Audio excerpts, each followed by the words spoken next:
Welcome to a Celtic State of Mind. I'm Paul John Dykes, and today I'm joined for a second helping of Brian Degnan along with Laura Bradburn. We're looking at the Champions League encounter against Midtjylland. We know that it's poised at 1-1. Away goals don't count. Winner takes all. Laura Bradburn, how are you feeling after seeing the lineup? Put it this way, I can't really be disappointed because it's about what I expected. But, you know, in general, I'm disappointed, but it's not a surprise. I'm sure we'll get into it, but the defence especially is just... You sit there, as much as we've talked about it over the weeks, and you just think, I can't believe we've actually got to this point and it's still looking like that. It's crazy. You know, the situation with the goalkeeper is obviously one that we will be discussing. I think that on Tuesday with Natasha and with Lawrence, we spoke about a predicted lineup, Brian, and the goalkeeper was something that I had said, you know, the best way, I believe, to support Barkas and get him playing through this tricky patch, which has lasted 13 months, is to keep playing him. And obviously Ange hasn't done that. What's your thoughts on the goalie position? And we can obviously speak about some of the speculation that's broken from very good sources today in relation to Joe Hart. Well, I think you and I both said that Barkas at the 3 was most likely to start tonight. But if he didn't, chances are he was probably getting replaced, because I don't think if he's going to be a number one keeper, you drop him after a couple of games. So I think that the speculation about Joe Hart, you know, you imagine then that Barkas is probably going to move on. And I suspect that's what was behind the decision tonight. No sad to see Barkas go if he does go. Not over the moon to see Joe Hart coming in, if he's the man either. But I suppose he's closer to the keeper that, you know, Angie would like, I suppose. More than big banana feet, Fraser Foster. I think that he might fit the system more. But yeah, I think Bain's probably more confident a keeper than Barkas, but I don't think there's much ability-wise. And listen, if he gets through this game tonight and you get a result, then that's a huge feather in his cap. But I think that if I'd been Postecoglou, I may have considered sticking with Barkas unless I'm going to sell him. Yeah, we'll work our way through the team, Laura. It's one of the ones where normally where you're talking about two different options in a position, it divides opinion. The Celtic goalkeeper situation is, you know, it's almost sporadic. You just never know what you're going to get next. Last season, all 3 goalies had a spell in. Barkas thought he was number 1. Hazard for a spell was number 1. He was in the, you know, in 50 years' time when we're talking about the quadruple treble, they'll be showing you Connor Hazard saving penalties. And this is a guy who can't get a sniff. Yeah, I know he's on the bench. He's not even on the bench. It's Ross Doohan, actually, who's on the bench. And Doohan tonight, I was just talking to Jack Donnelly, who is one of the hosts of the State Scottish Football show. He's an Ayr United fan, and he speaks really highly of Ross Doohan. So, you know, I'm not about to say that throw him in, but we really have a situation on our hands when it comes to the second competitive game of the season, Laura, and we still don't know who the number 1 is. What's your thoughts? And tell me a wee bit more about your thoughts on Joe Hart and all that speculation that broke today. Yeah, well, before we go any further, Ross Doohan sounds awful close to Doo Dahan, but we'll not go into that. The thing that frustrates me, having, you know, I was on the Friday Bulletin after the last Midtjylland game, and had we never played that game against West Ham, we would all be sitting here, okay, frustrated at the kind of lack of transfer activity, but probably still as positive as we came out of that game. Mm-hmm. I think there's been a lot of reaction to... Obviously, nobody wants to take a 6-2 spanking off anybody at home, whether it's during a friendly or in the middle of the season, but I think there's been a lot of reaction to things in a negative way that I think have been slightly over the top. Our very own Russell Boyce and I had words in the group chat about the fact that, you know, whether Ange needs to dance to our tune or we need to dance to his. I am a complete and utter disciple of Ange Postecoglou. I'll say it here and now. He's speaks sense. I think he's trying to do everything he can, and I think the faults of the goalkeeper are things he's only too aware of, but he just can't do anything about just now. I've no doubt that he's looking for a goalkeeper. The Joe Hart rumour, it explains that in all the detail that you need. He's obviously looking, and I think people's frustration with nothing having changed so far is a bit of a lack of patience on the part of the supporters, to be honest. You're talking about a brand new CEO who's literally a month in the job. I know that he came in April, but he's actually only been in the post properly for a month. And Ange Postecoglou, who's not even been in his post probably as long as that either. I think we do need to have a bit of patience, and that especially comes to the goalkeeper position as well. I think he wants to sort it. He's just not at the time. As for my opinion on Joe Hart, I don't really rate him all that highly, if I'm honest. I didn't rate him that highly when he was at Man City before Pep Guardiola came in. I thought he was a bit of bluster and a bit of overconfidence, and always likely to have an error or two in him. And I think for anybody saying that he's going to fit the Ange Postecoglou system, that's the very reason that Pep Guardiola got rid of him. Pep Guardiola was looking for a ball-playing goalkeeper who could push up and support the system he was trying to play. Ange seems to be playing in a kind of poor man's version of that, but if it is the case that he's playing in a kind of Pep Guardiola light system, I don't think Joe Hart's the answer to that. He's probably a better shot stopper than Barkas is. Most people would be, but I don't think he's the answer if it's a system specific goalkeeper that you're looking for. Yes, I mean, the amount of speculation around potential Celtic signings is at fever pitch at the moment, but you've got to say there are some very solid sources reporting on the Joe Hart interest. You know, Fabrizio Romano is one of those sources who has spoken about it on Twitter today. And you know, he's a big name, of course, Joe Hart, massive experience at international level, played in the Champions League. The one thing I would take from it, although I totally agree with what Laura's said, Brian, I'm looking to try and extract a positive of some description. And I'm looking at the experience factor and the fact that, you know, we have, and you know, Ange Postecoglou mentioned it himself, the lack of experience at that and at the back there in terms of the back four is alarming.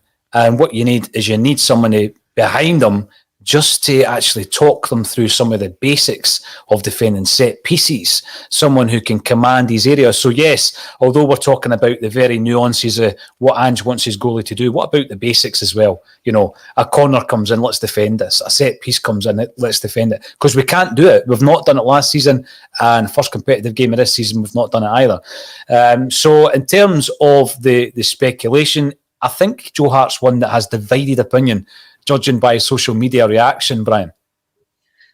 Yeah, and it's not like Celtic fans to be divided in an opinion these days, is it?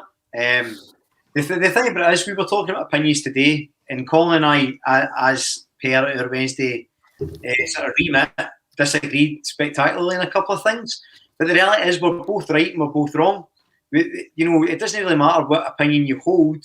It's the fact that you're both so desperate for Celtic to be successful. And I think that Joe Hart coming in, I agree with Laura, I don't think he's the answer.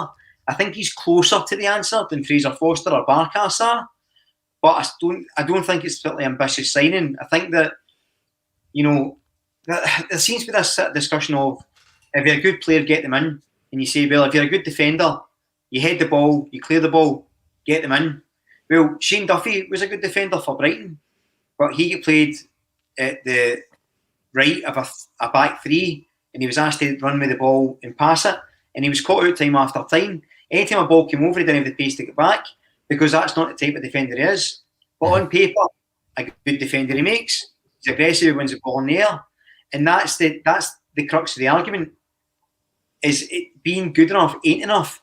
So I actually think that the three goalkeepers we have at the club, Conor Hazard's probably the best actual traditional keeper. I don't think he's very good, but he's better than Barkas and Bain.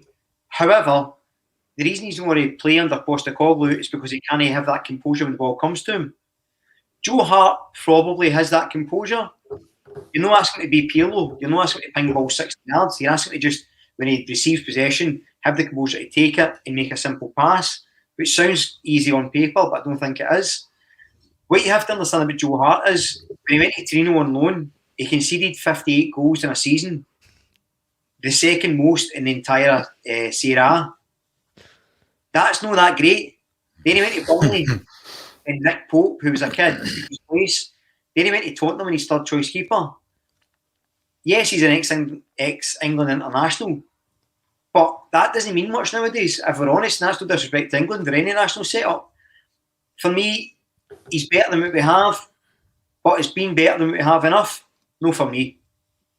I think another concern really is the amount of progress in terms of the recruitment system, because he's a player who has featured as a possible player of interest, as Anthony Haggerty would call him. And obviously he has re-emerged as a player of interest, as has Fraser Forster. So you ask yourself, how much has actually changed now? I can't go any further in this discussion until I ask Laura to reveal the retro iconic 90s kit.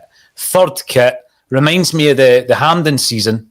I think Brian McLaughlin, we Brian McLaughlin when I see that top. What about yourself, Laura? Aye, well, he's probably about my height, to be fair. I remember seeing him in a car showroom of all places. I don't know what he was doing there, because I'm sure they were getting free Honda Accords at the time. But, but aye, it's an absolutely bouffing strip, but it just reminds me of a nice time at Celtic where the football was entertaining. I have to say, we weren't winning as many trophies as we are now, but it was certainly a fun time to be a Celtic supporter anyway. I just love that. Bouffin. It's a Bouffin kit, but I'm going to buy it anyway. I'm going to buy it again 20 or 30 years after it was out. Brilliant. Love that. Now, we're talking about European exploits, and here is the ex-player who I've spoken to, Claxon, coming in, because I spoke to Mike Galloway today, and Celtic fans will remember that when we signed him back in 1989, he had something of an impressive record for scoring in European games for Hart. You'll remember, Brian, back then, Hearts actually got into the quarter-final of, was it the UEFA Cup, where Bayern Munich knocked them out over two legs. Incredible run. Mikey Galloway was part of that team. We signed him. He then had a knack of scoring in Europe for Celtic, and he scored against Ekeren away from home. He then scored against Partizan Belgrade away from home. He seemed to enjoy the big occasion. He was part of the team that beat Cologne 3-0 at Celtic Park to overcome the 2-0 deficit from the first leg. And he also played against Borussia Dortmund away. So we were chatting today about European exploits. He reckons Celtic can scrape through tonight. But I was just saying to you before we came on, as I was leaving today, he handed me one of his match-worn jerseys that he wore for Scotland. So unbelievable gesture from Mikey Galloway, and it was lovely to catch up with him. The interview, incidentally, will be on A Celtic State of Mind in the next couple of weeks, so get subscribing on YouTube to watch that and all the other content. Let's also run through the rest of the team then, because, I mean, there's no any great surprises. I suggested, Brian, on Tuesday when I was talking to Lawrence and Natasha about this, that the one thing he might have done if he thought that Edouard was so off the pace, or so, his head was elsewhere. A lot of people have suggested that. And yet he might not have made it because he missed the West Ham game. Leela Bada can play centre forward, bring back Jamesy Forrest. It's not happened. It might be an option during the game. Let's look at the back line. I'm looking at young Dane Murray.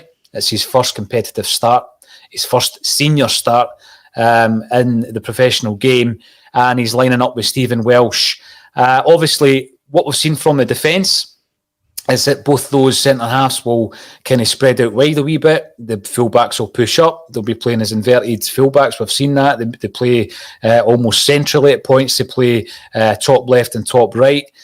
Now, we know the concerns. However, I'm going to go back to a point that was made earlier by Laura.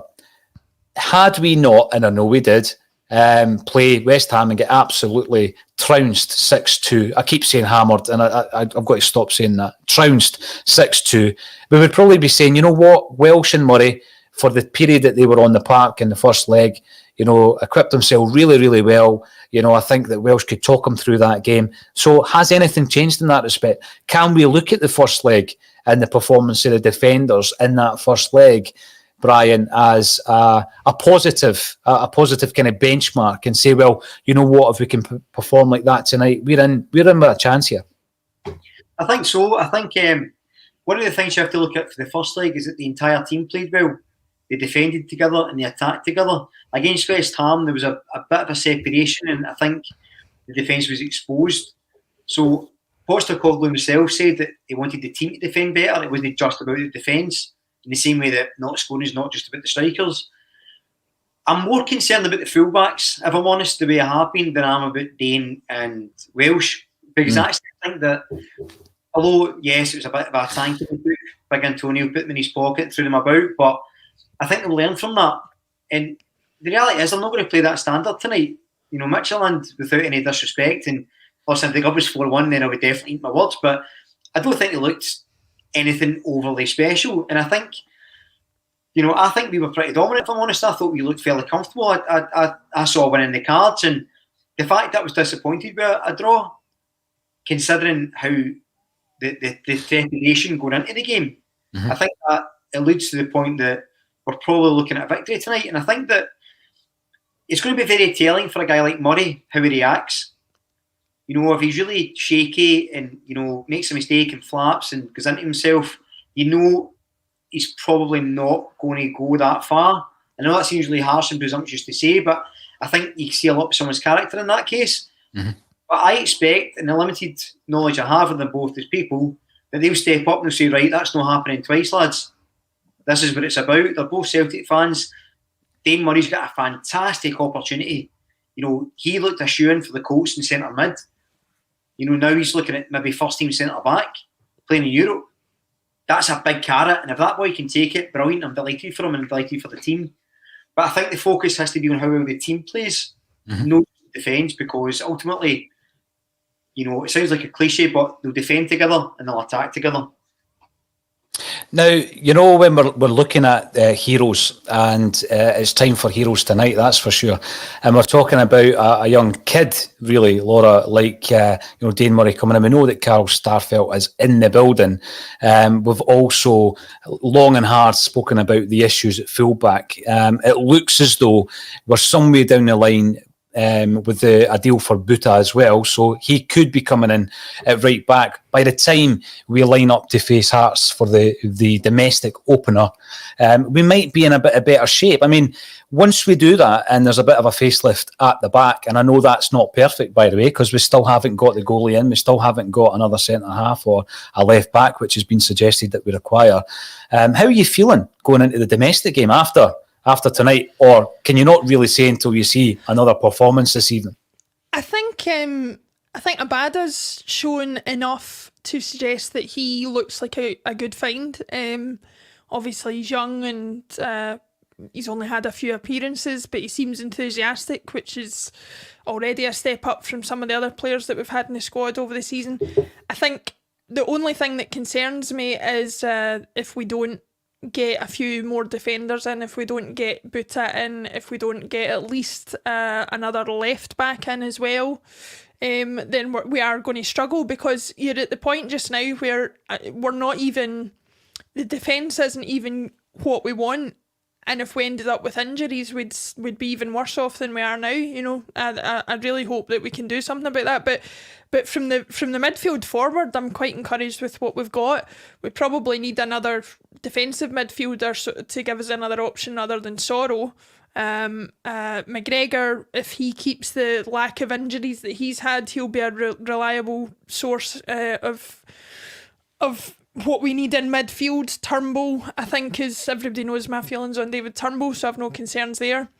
My only other concern is obviously the forward line. Griffiths doesn't look set to start the season. Edwards likely to be away before the opening game, and Ayete's, you know, we've given him chance after chance, doesn't look like somebody we can rely on. So in summary, I think we do look better than we did. Furahashi's obviously coming in as well, but I still think we probably need at least, and this is minimum, a right back and another striker probably.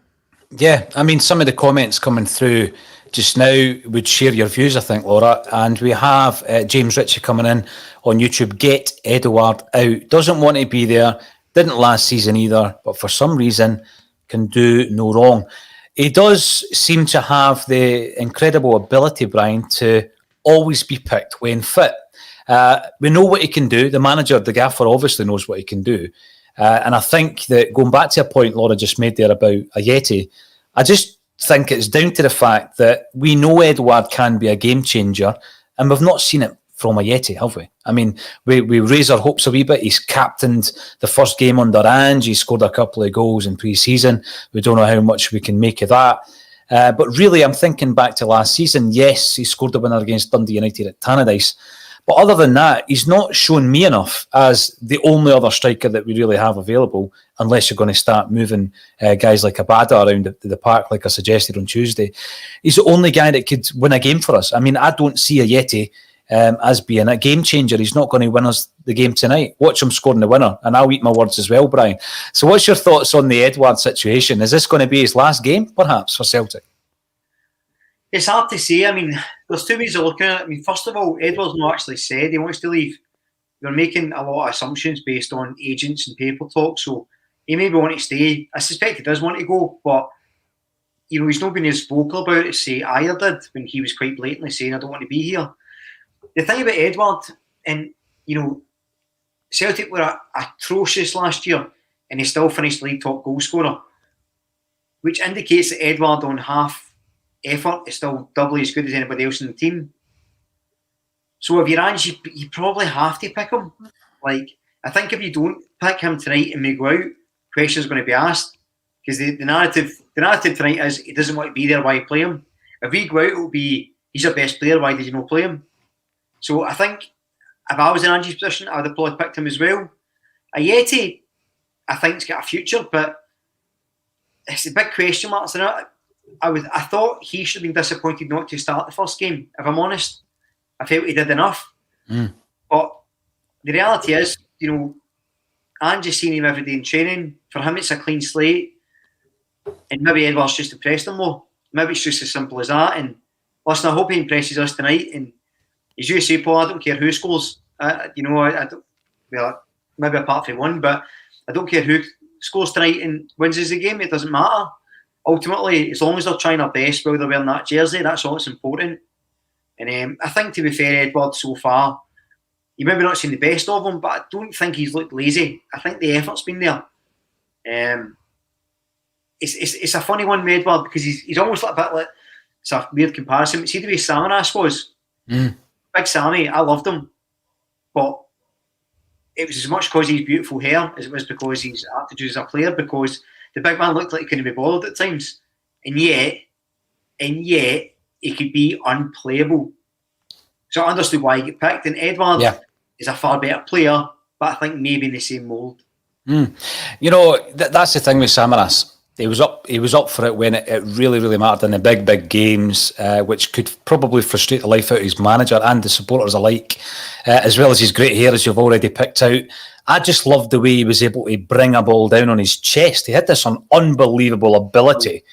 Just the ball just stopped there, and that was it. He was incredible. And again, divided opinion somewhat. There's a lot of Madonna references going on in the comments, not quite sure where it started. I'm going to blame Russell Boyce, though, because after he slagged off my choice of music, bringing him into the studio one morning, where I listened to Chris Cornell singing Nothing Compares to You and The Verve singing History, on the way home, I had on Madonna's Greatest Hits.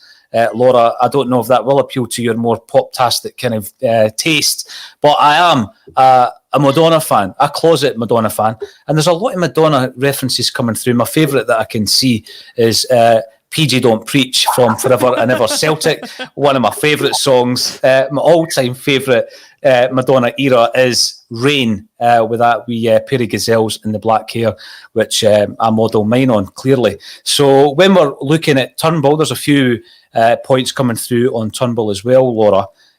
Some are saying that he's not done enough this season.